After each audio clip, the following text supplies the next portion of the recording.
दोस्तों चलिए आज की वीडियो शुरू करते हैं। दोस्तों वीडियो शुरू करने से पहले मैं आपको एक बात बता दूं कि आपने अभी तक हमारे इस चैनल को सब्सक्राइब नहीं किया हो तो नीचे पर आपको ग्रेट बटन में सब्सक्राइब करके लिखा रहा होगा, इसके ऊपर क्लिक कर लीजिए और साइड में नोटिफिकेशन बेल भी आएगा, उसको भी क्लिक कर लेते हैं कि आपको मिल सके हमारे अगले वीडियो की नोटिफिकेशन सबसे पहले और आप कुछ नया नया सीख सके।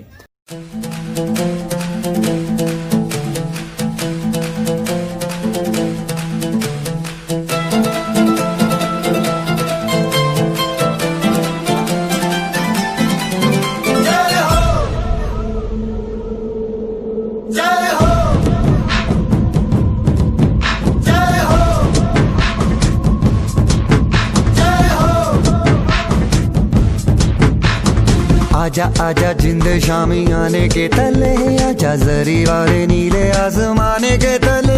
जय हो जय हो। आजा आजा जिंद शामी आने के तले, आजा जरी वाले नीले आसमाने के तले। जय हो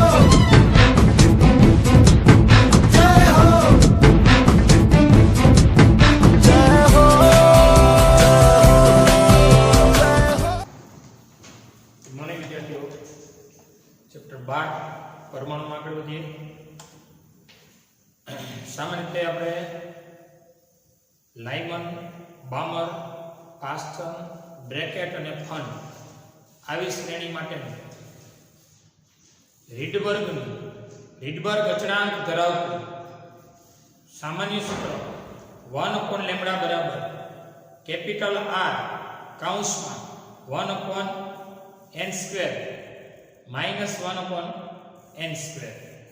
ज्यां पहलो n छे ए लाइमन होय तो 1, बामर होय तो 2 ए प्रमाणे એટલે 1/ni² -1/nf² એ રીતે આપણે રજૂ કરી શકતા હતા। હવે વાત કરીએ હાઇડ્રોજન પરમાણુમાં રેખીય વર્ણપટની કયા લેખની કન્ટિન્યુ આવે। હાઇડ્રોજન परमाणु में रेखीय वर्णपट आ छे धरा स्थिति। त्यार पछी n बराबर 1 कहेवाय छे।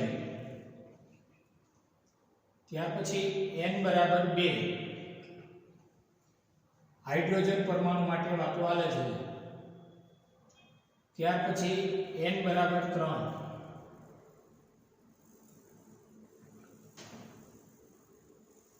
n बराबर 3 त्यार पछी n बराबर 4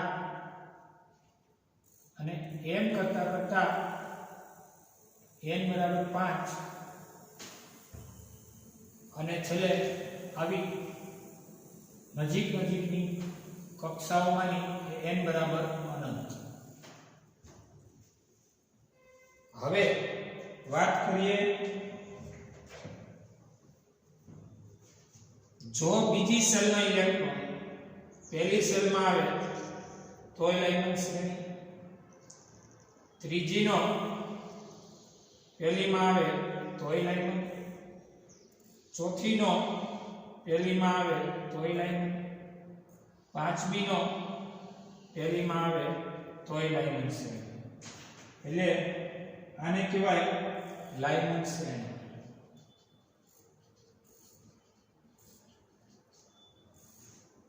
પણ જો ત્રીજી સેલનો ઇલેક્ટ્રોન બીજીમાં આવે કે ચોથી સેલનો બીજીમાં આવે કે પાંચમી સેલનો બીજી સેલમાં આવે કે એના પછીની સેલનો બીજીમાં આવે ये कहेवाय बामर श्रेणी।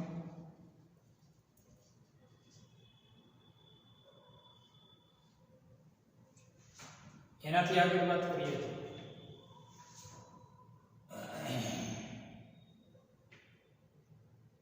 आमाथी आमा आवे तो लाइमन, आमाथी आमा आवे तो लाइमन, पण बीजीमां आवे तो बामर।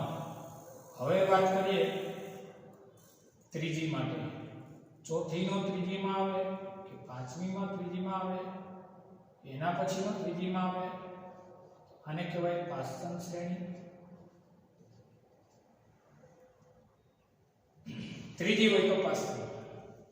ચોથીની વાત આવે તો હાઈનો ઇલેક્ટ્રોન પાંચમીનો ચોથીમાં આવે કે છઠ્ઠીનો પાંચમી સોરી n બરાબર છઠ્ઠી નો એટલે કે છઠ્ઠી સેલનો ઇલેક્ટ્રોન ચોથીમાં આવે કે પાંચમી સેલનો ઇલેક્ટ્રોન ચોથીમાં આવે તો એ થાય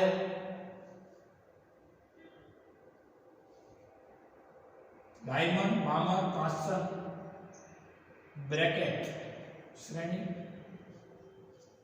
છેલ્લી લેવલની વાત કરીએ તો પાંચમી સેલ એટલે અહીંનો આમાં આવે એનાથી ઉપરનાનો અહીંયા આવે એ કહેવાશે ખંડ શ્રેણી.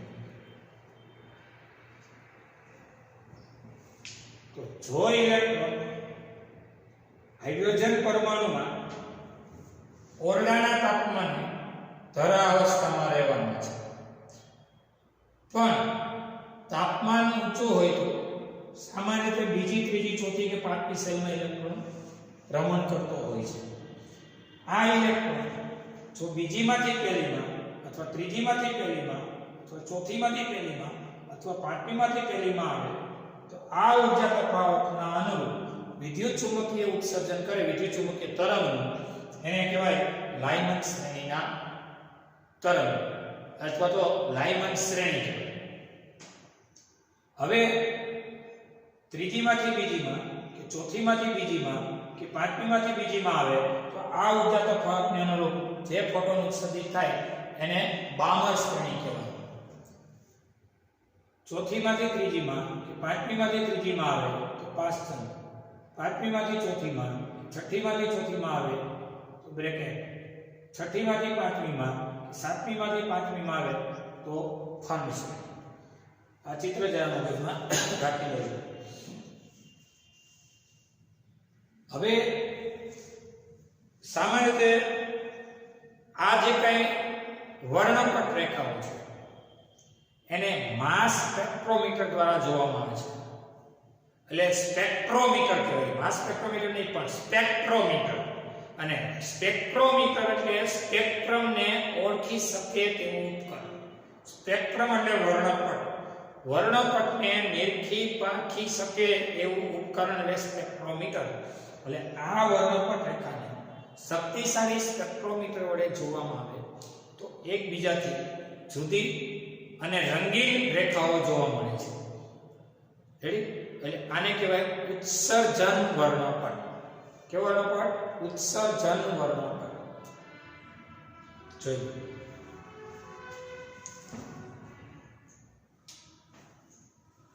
અહીંયા એવું લખ્યું છે આયનીકૃત પરમાણુ.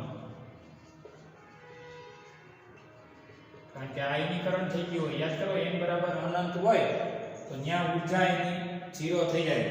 E ચલે છે 1/x² પરથી અનંતમી કક્ષામાં ઊર્જા શૂન્ય હોય. છેદ અનંત મૂકો, અનંતનો વર્ગ 0 થઈ જાય. છેદ 0 સોરી છેદ અનંત એટલે ગુણોત્તર કેવો છે કે 0. અહીંયા ઊર્જા લેવલ 0 હોય. અહીંયા ઊર્જા તમે જાણો છો 13.6 ને અહીંયા 1 પ્રમાણે અહીંયા 1.51 ને 0.85 માં ઊર્જા ક્રમશઃ કેવી થતી જાય છે? વધતી જાય છે. અહીંયા 13.6 હોય એનાથી મોટી ઊર્જા કઈ તો કે 13.6 થી મોટી ગણાય 1.51, એનાથી મોટી 0.85. મોટીની વાત કરું. હા, ખાલી 13.6 હોય ને તો એનાથી નાનો 1.51, એનાથી નાનો 0.85. પ્લસમાં છે પણ આ કેવું છે? માઇનસમાં. આના કરતા આ નાની અને એના કરતા આ નાની, માઇનસમાં. જોજો આટલું જરા નોંધી.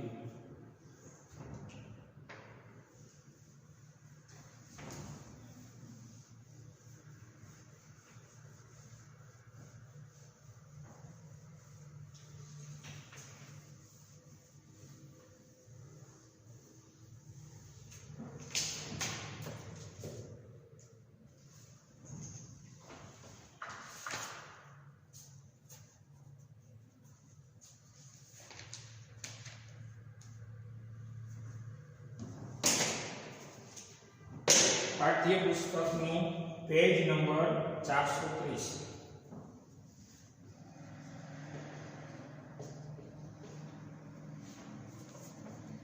ઉદાહરણ 6. રીડબર્ગના સૂત્રનો ઉપયોગ કરી હાઇડ્રોજન વર્ણપટની લાયમન શ્રેણીની પ્રથમ 4 વર્ણપટ રેખાઓની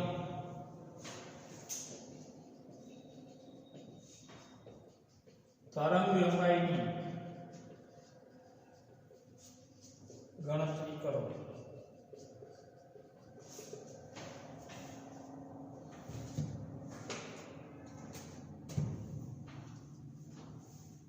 તો લાયમન શ્રેણીની પ્રથમ 4 વર્ણપટ રેખાઓની તરંગ લંબાઈ.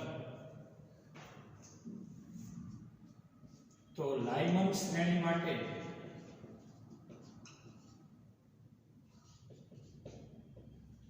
One upon lambda R one upon ni square minus one upon nf square. एमा लाइनमन होय तो अहींया 1 स्क्वेर पण अहींया 1 अपॉन n स्क्वेर ज्या n એટલે 2 3 4 डॉट डॉट डॉट. હવે પ્રથમ 4 વર્ણપટ રેખા એમાં પ્રથમ વર્ણપટ રેખા ની તરંગ લંબાઈ 1 अपॉन લેમ્ડા સમીકરણ 1 પરથી સમીકરણ 1 પરથી 1 अपॉन લેમ્ડા 1 આ અચળાંક છે. લાયમન એટલે 1 કઈ સેલનો પહેલીમાં આવે? બીજી સેલનો પહેલીમાં આવે એટલે અહીંયા 2 સ્ક્વેર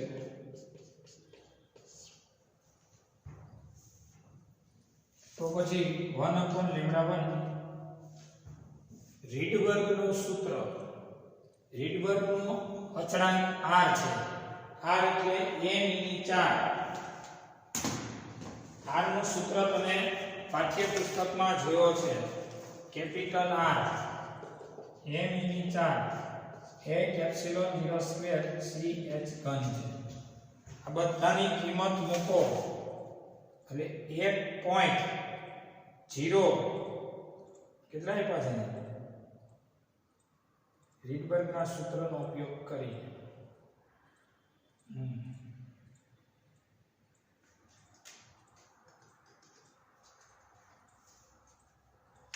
1.03 થિયરીમાં જો 10⁷ મીટર ઇન્વર્સ આપે છે.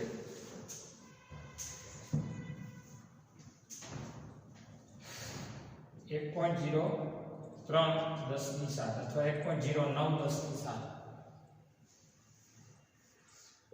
1 2 નો વર્ગ 4 1 નો વર્ગ 1 2 નો વર્ગ 4 1 अपॉन लेम्डा 1 1.03 10⁷ 4 માંથી 1 જાય તો 3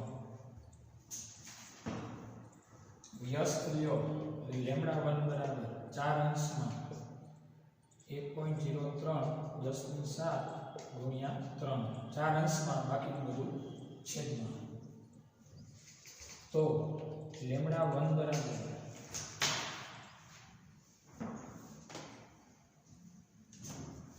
4 ના છેદમાં 1.03 ના છેદમાં 3 1.294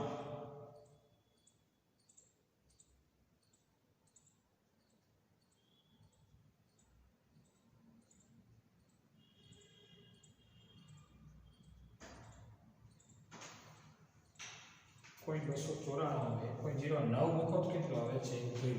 બે મૂલ્ય છે. કેલ્ક્યુલેશન થી આપણાથી 6.625 ના અંક મૂકો તો 1.09 આવે છે.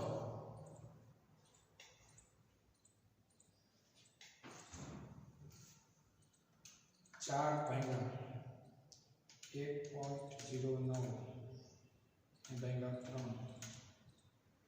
1.223 આવે છે આમાં 1.218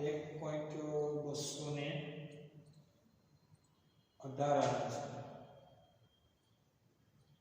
1.218 આવે છે પાઠ્યપુસ્તકોના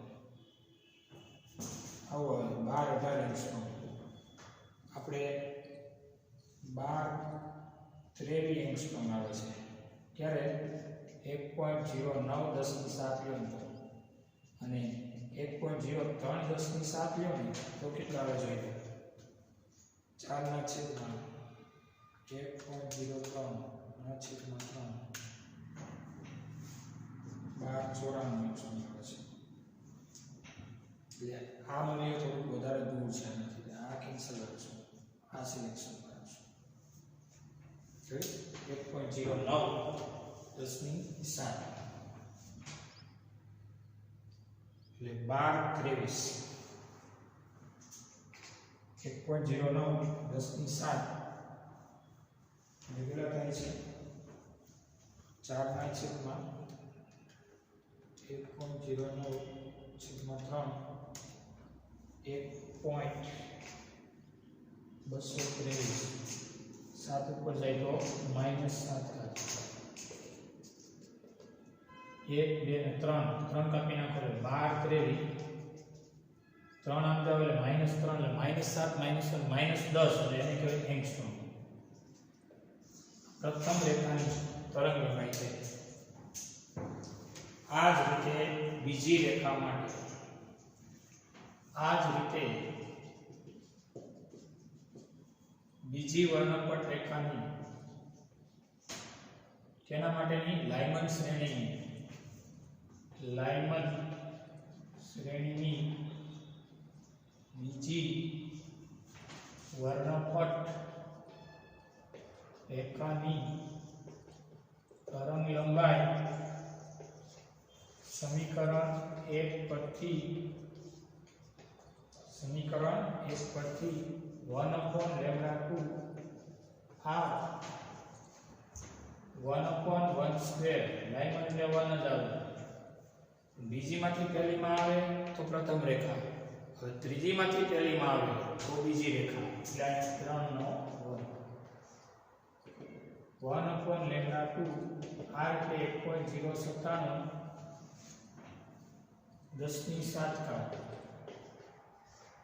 1 નો 1 3 નો વર્ગ 9 તો 1/2 1.097 10 ની 7 લસા 9 9 1 9 માંથી 1 જાય તો 8 વ્યસ્ત લ્યો એટલે 9 અંશમાં આવશે 9 ના છેદમાં 1.097 હજી છેદમાં 8 1.025 પાઠ્યપુસ્તકમાં 1.028 આપણે 25 ચાલશે 25 5 10 ની વ્યસ્ત લીધો એટલે માઇનસ થાય એટલે લેમ્બડા 2 બરાબર 10-26 3 આમ જવા દો એટલે 3 કટ થાય એટલે એંગસ્ટ્રોમ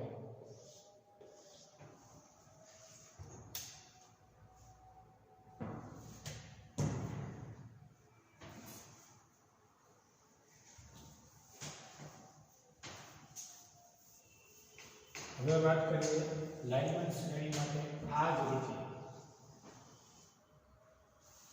જ રીતે લાઇમન શ્રેણીની ત્રીજી વર્ણપટ રેખા ની તરંગ લંબાઈ ત્રીજી વર્ણપટ રેખાની તરંગ લંબાઈ સમીકરણ 1 પરથી 1/3 r લાઇમન એટલે 1/2 પણ n બરાબર કેટલામાં ત્રીજી માંથી નહીં પણ કેટલામાંથી આવે ચોથી માંથી ઇલેક્ટ્રોન આવે પહેલી સેટમાં 1/λ3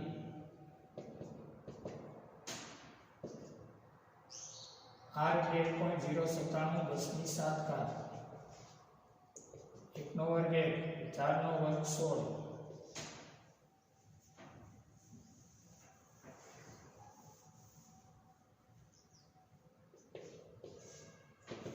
1/λ3 1.097 10⁻⁷ લસા 16 16 માંથી 1 જાય તો 15 એટલે કે 1/λ3 1.097 10⁻⁷ વ્યસ્ત લઈએ તો λ3 થાય 16 અંશમાં છેદમાં 1.097 બીજી છેદમાં 15 0.972 10⁻⁻16 અંશમાં આવે આ બધું છેદમાં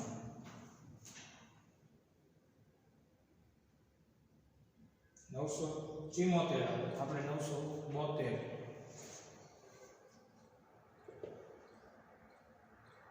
એટલે કે λ3 972 10⁻10 એટલે એંગસ્ટ્રોમ આ રીતે તમે મેળવી શકો જોઈએ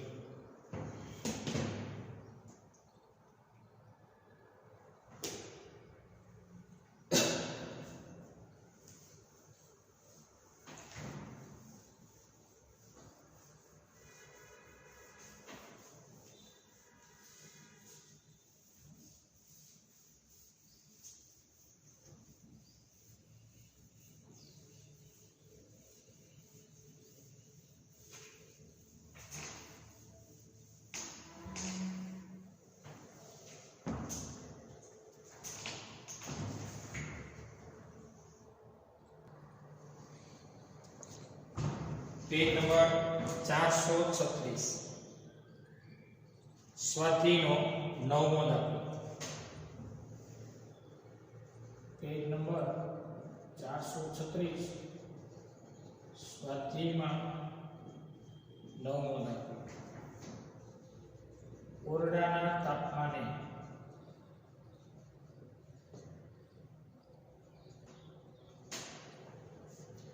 12.5 इलेक्ट्रॉन वोल्ट ની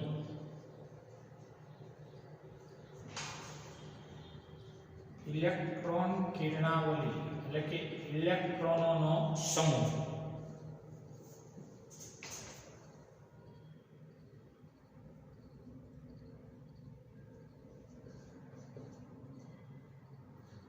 વાયુરૂપ हाइड्रोजन पर मारो चलाववा માટે વપરાય છે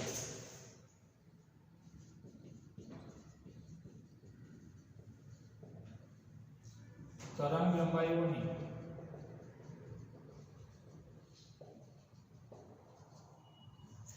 કઈ શ્રેણીઓ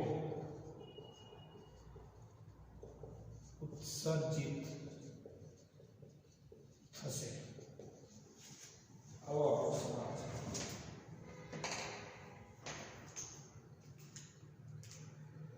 હવે તમને એ કહી દઉં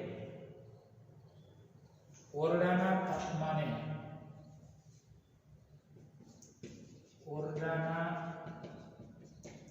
તાપમાને હાઇડ્રોજન પરમાણુમાંનો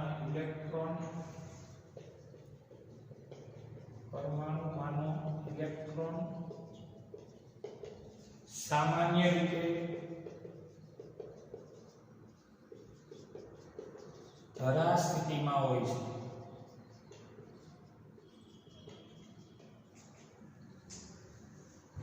આપણે આ ધરા સ્થિતિ વાળાને 12.5 ઇલેક્ટ્રોન વોલ્ટની ऊर्जा આપશે અને ક્યાં જાય એ ચેક કરશું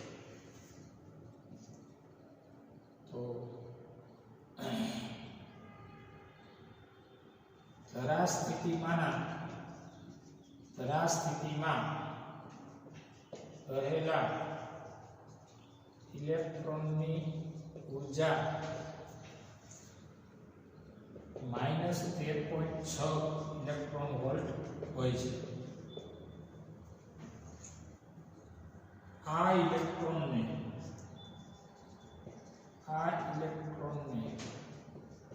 બહારથી 12.5 ઇલેક્ટ્રોન વોલ્ટની ઊર્જા આપવાથી E1 હતી રેડી 12.5 ની ઊર્જા આપવાથી હવે E2 બરાબર 13.6 વત્તા તો છે વત્તા 12.5 ની IP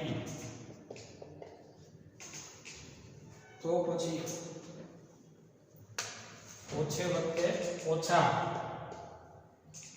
13.6 માઈનસ 12.5 1.1 ઇલેક્ટ્રોન વોલ્ટની ઊર્જા હવે થઈ.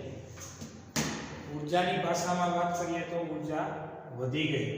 -13.6 કરતા -1.1 એ ઊર્જા થોડી વધુ ગણાય. હવે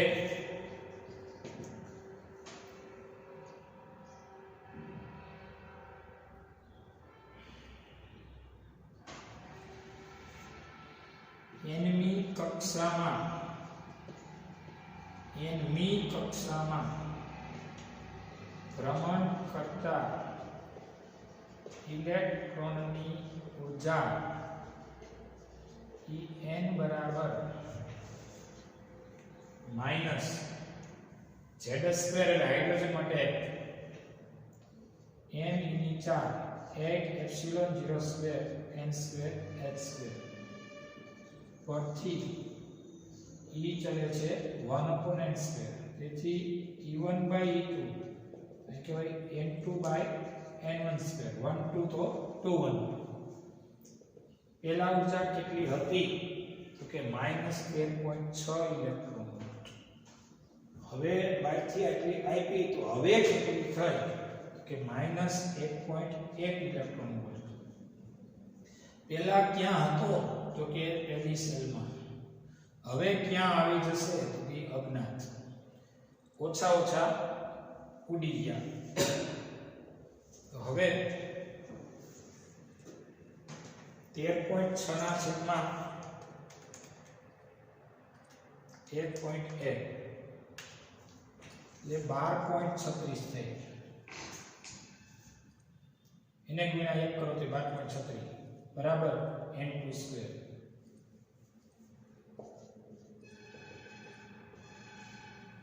પછી જો વધતા થઈ ગયા. હા અહીં 1 નો વર્ગ એટલે આના બે નો ગુણોત્તર એટલો છે. n2 બરાબર 12.36 નો વર્ગમૂળ કાઢો 3.51. ગણિતની વાત કરીએ મેથ્સ પરથી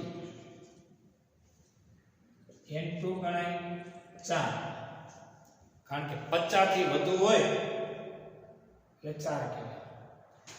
પણ આપણા ફિઝિક્સ પરથી સમજૂતી પરથી હું એમ કહું કે 3.51 એટલે ત્રીજી સેલ ના ઉપરના અડધા ભાગથી સહેજ ઉપર છે આવો ઇલેક્ટ્રોન ચોથી નો રહે પાછો પડે. કાં ભાઈ પાછો પડે કારણ કે એની પાસે હવે વધુ ઊર્જા નથી કે n બરાબર ચોથીમાં કૂદકો મારી શકે. જ્યાં તમે મેથેમેટિકલ લેવલ જવા જાવ ને તો નો હાલે. અહીંયા થિયરિકલ લેવલ જોવું જોઈએ. અને ફિઝિક્સ પરથી n2 નિયર ઇક્વલ 3 હજી નહીં સમજાતું. તમે ગણિતમાં સીધી હિસાબ કરી નાખો ભાઈ 3.51 લે તો કે 3.51 એટલે 50 થી વધુ એટલે એને કહેવાય 4. આવું બોલીએ ને સાચું છે. પણ ફિઝિક્સની થિયરી પરથી ફિઝિક્સમાં થિયરી પરથી શું થિયરી તો કે ત્રીજી સેલ અને ચોથી સેલ ની વચ્ચે પહોંચેલો ઇલેક્ટ્રોન કોઈ પણ ભોગે હવે ચોથી નો જઈ શકે કારણ કે એટલો ઊર્જા નથી, તો ત્રીજીમાં તો આવી જ શકે કારણ કે એટલી તો છે જ તે. સમજાય છે? એ નથી ત્રીજીમાં કે નથી ચોથીમાં, વચગાડે છે 3.50 ઉપર છે સી. તો 3.50 ઉપર છે તો એ ચોથીમાં તો ક્યારે આવે? વધારે ઊર્જા હોય તો, પણ એવું તો નથી એટલે એને ત્રીજીમાં આવવું એકદમ ઈઝી છે. ઓકે, તમને એમ કહું કે ભાઈ તમે 12મું ભણો છો તો તમારે 10મા વાળાનું સોલ્યુશન જોવું હોય તો એકદમ ઈઝી છે, પણ તમારે 12મા વાળાને હોવાને કારણે કોલેજના બીજા વર્ષમાં જવા માટે વચગાળાની અવસ્થાને કોલેજના પહેલા વર્ષ સુધીનું જોવું એ થોડું અઘરું થાય છે. પહેલાને બદલે તમે સીધા નીચે આવવાનું ટ્રાય કરો. આ 10મું, આ 12મું અને આ 11મું. તો 11મા વાળો આપમેળે 12માં ન જઈ શકે, બહારથી ઊર્જા આપવી પડે, પણ 11મા વાળો ઈઝીલી 10મામાં લેક્ચર ભરી શકે, બેહી શકે. સમજાય છે? ઊર્જાની ભાષામાં વાત કરું છું, નંબર ઓફ કાઉન્ટ નહીં. એટલે મેથ્સ પરથી તો જે ગણાય રાઉન્ડ અપ કરો અને તમે એમ કરવા માંડો એટલે 50 થી ઉપર એટલે 51 એટલે 5 4 કહેવાય, 3.50 ઉપરનો હોય તો આ આપણે પ્લાન કરી શકીશું. આને સિલેક્ટ કરશું થિયરી પરથી. હું એમ કહું 10મા અને 12મા ની વચગાળો કયો થયો? 11મા. 11મા પૂરું કરીને એક દિવસ વધારે નો ગયો હોય તો એ વિદ્યાર્થી 10માનો લેક્ચર એકલી ભરી શકે, પણ 11મા વાળો 12મામાં તો થોડોક હજી અડધો 11મામાંથી સીધો 12મામાં ન જઈ શકે. એટલે જઈ શકે પણ બહારથી ઊર્જા આપો તો જઈ શકે, બહારથી લેક્ચર ભરાવો તો. બોલો તો કાંઈ ન હોય, ખાલી આમ વાંચે તો એને આવે એની આવે, હા હા આપણે બેઠા લેક્ચરમાં ભણ્યા છે, આ છે તે છે એવું. એટલે ત્રીજીમાંથી ચોથીમાં જવા માટે બહારથી ઊર્જા ન મળે તોય ત્રીજીમાં તો રહી જ શકે. હદ વચ્ચે હોય ત્રીજીમાં આવવું એકદમ ઈઝી છે. n બરાબર 3, n બરાબર 2 અને n બરાબર 1. આવા ઇલેક્ટ્રોનને હવે ત્રીજી સેલમાંથી ક્યાં આવવું છે? તો કે તમે પહેલા ક્યાં હતા? તો કે સામાન્ય રીતે ઓરડાના તાપમાને અમે હતા ધરાસ્થિતિમાં. ધરાસ્થિતિમાં આવવું છે. રસ્તા 2. ત્રીજીમાંથી સીધી ધરામાં આવી શકાય. બીજો 3 રસ્તા, ત્રીજીમાં થઈને બીજીમાં આવી અને બીજીમાં થઈને પહેલીમાં આવી શકાય.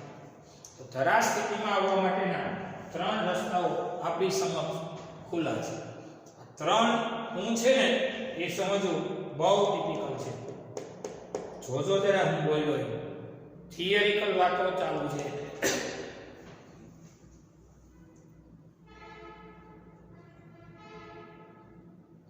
એટલે 13.6 તો ધરાસ્થિતિમાં, 13.6 બાયથી એટલી એવી 12.5, હવે -1.1 માં ગયો.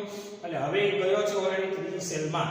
3.51 એટલે ત્રીજી સેલ છે ને એનાથી ઉપર થોડું છે, એટલે ત્રીજીમાં આરામથી છે. ચોથીમાં જવાની કોઈ વાત જ ન કરતા, કારણ કે હવે ઊર્જા નથી, ચોથામાં જઈ શકે. હદ વચ્ચે છે ત્રીજી ચોથીમાં. લેવલ કયું કહેવાય? ત્રીજીનું. ત્યાંથી અડધું લેવલ પૂરું કરવા માટે બહારથી હવે કોઈ ઊર્જા આપવાનું નથી. આપણે આપવાની હતી દઈ દીધી 12.5, વાત પૂરી.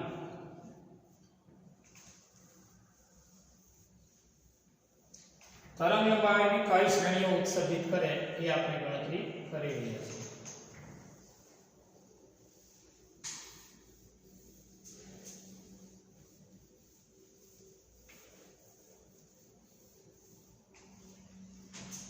અહીંયા હોય ઊર્જા 13.6 ઇલેક્ટ્રોન વોલ્ટ.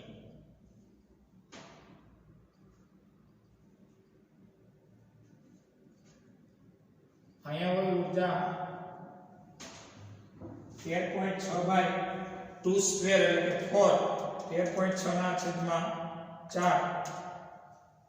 અહીંયા હોય 3.4 ઇલેક્ટ્રોન વોલ્ટ.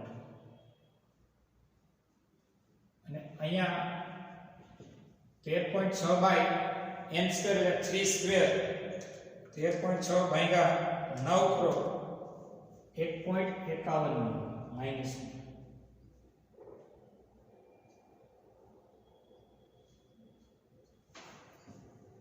હવે વાત એવી કરી રહ્યા છીએ અહીંનો ઇલેક્ટ્રોન ઉર્જા મેળવીને અહીંયા તો ગયો. આવવા માટેના રસ્તા ક્યાં? તો કે 3. સીધો આવી શકે, આમાંથી આમાં આવી, પછી આમાંથી આમાં આવી શકે. આ દરેક વખતેની તરંગ લંબાઈ ગણો. તો જરા જુઓ, n બરાબર 3 માનો ઇલેક્ટ્રોન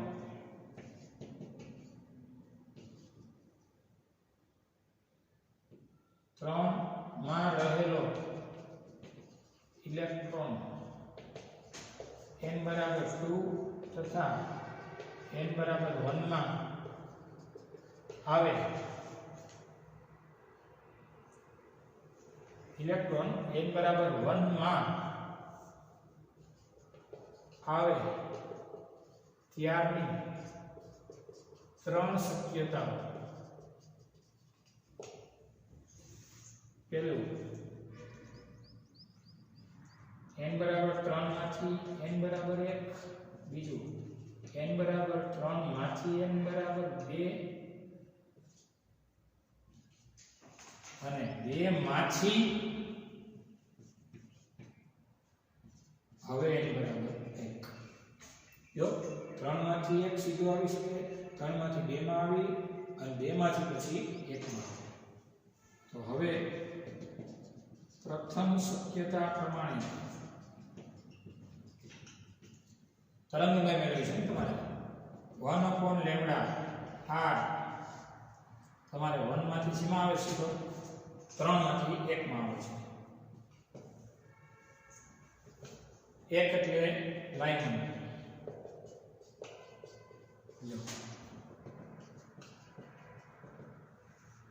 r એટલે 1.097 10 ની 7 9 3 9 9 1 9 9 1 9 માંથી 1 જાય તો 8. 9 અંશમાં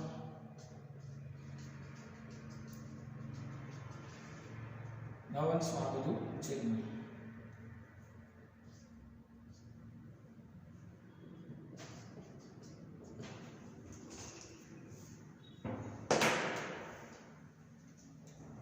નવ છેદમાં 1.097 છેદમાં 8.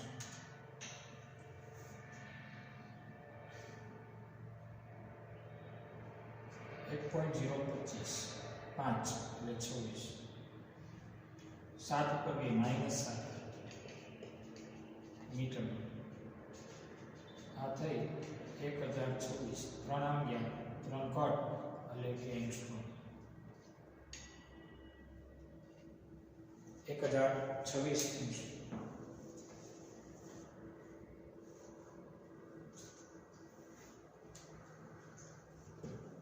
અથવા 103 નેનોમીટર. કારણ કે આમ આવવા દો તો -10 અને +1 એટલે -9 અને રાઉન્ડ અપ કરો 103 નેનોમીટર પણ કહેવાય.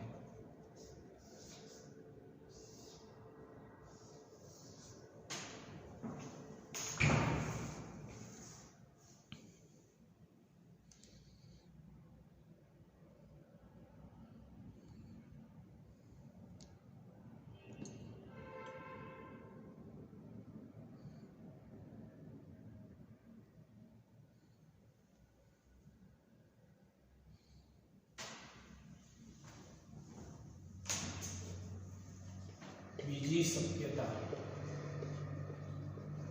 પ્રમાણે 1/λ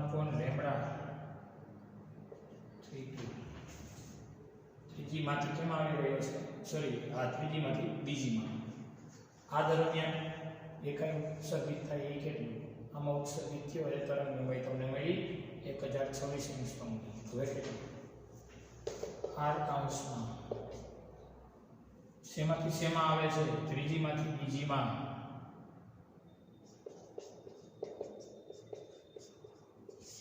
સીધો પહેલીમાં આવી 3 માંથી પહેલીમાં આવે તો આ 3 માંથી બીજીમાં આવી રહ્યો છે એ વખતની વાત ચાલુ છે. તો લેમ્બડા 3 1.097 10 ની 7 દશાએવો 36 3 નો વર્ગ 9 4 નો 2 નો વર્ગ 4 9 ચોક 36 9 અહીંયા 4 અહીંયા 9 માં 4 દે તો 5 વ્યસ્ત 3 1.097 અધિચ્છેદમાં 5 6.563 છત્રીયાંશમાં આ બધું છેદમાં આવે 10⁻7 અને કહેવાય 65 63 ત્રણ આમ જાય એંગસ્ટ્રોમ.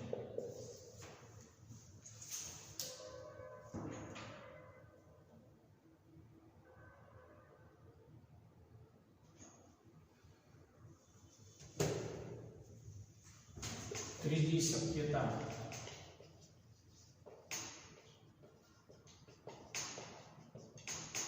One upon lambda. હવે 2 માંથી 1 માં ગયો છે 2 માંથી 1 માં 1 માં 2 માંથી આ રીતે 1.097 10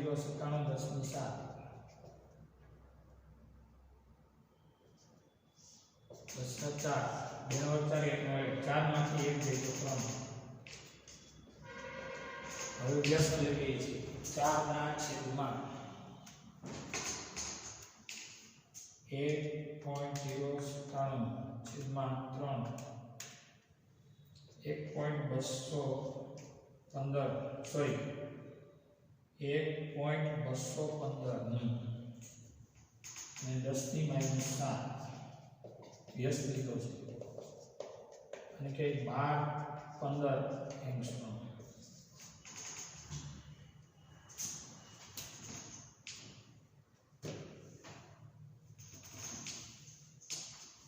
આને અથવા કહેવાય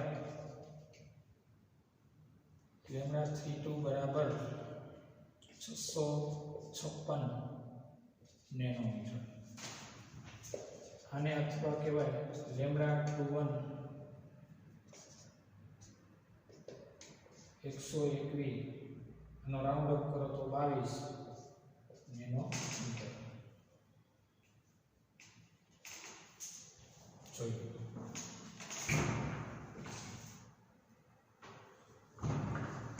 ચલો આપણે અહીંયા લેક્ચર પૂરો થાય છે.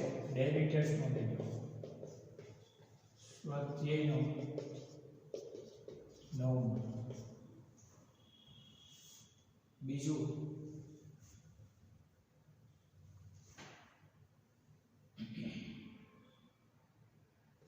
વર્ણપટ રેખાઓ. વર્ણપટ રેખાઓની ટૂંકમાં સમજૂતી. અહીંયા આપણે જોઈએ